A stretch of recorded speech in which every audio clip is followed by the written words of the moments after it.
Hi, this is Ken with Village Green, giving you your latest irrigation update. So how should you water your lawn, your new sod, if it's dead of summer, July, August, and we just had to install new sod? Uh, how is it that you should be watering this? So this lawn was installed, I've got Hannah here with me, our landscape manager.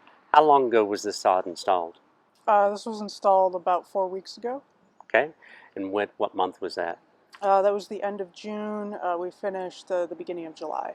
And so since then, we've had a little bit of rain, but for the most part, it has been really, really hot. We have had the high 90s on up to, we had several days back to back where that it's been 105, 106, 107 degrees. And you can see that this lawn actually is thriving in that, other than just a few patches, and that's very normal for sod installations. So Hannah, how have you been watering this lawn? For the first 2 weeks after the installation, we were watering it daily, 3 times a day for 10 minutes. We're doing early morning, late morning, and later in the evening. It's trying to avoid watering the hottest part of the day. And so we were watering about 30 minutes a day. That was for the first 2 weeks.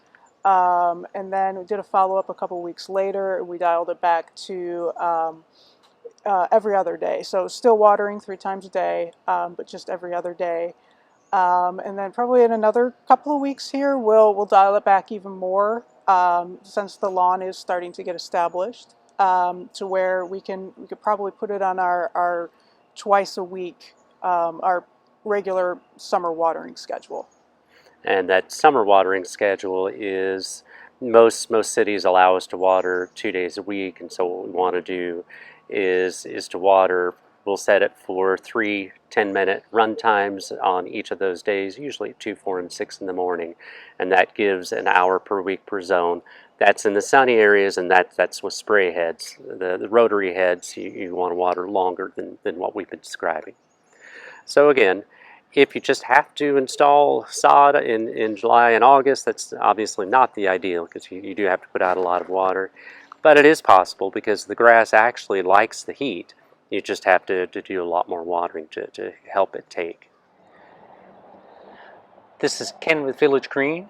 If you like these videos, please subscribe to our YouTube channel and send them on to your friends and family. Village Green, local experience you can trust.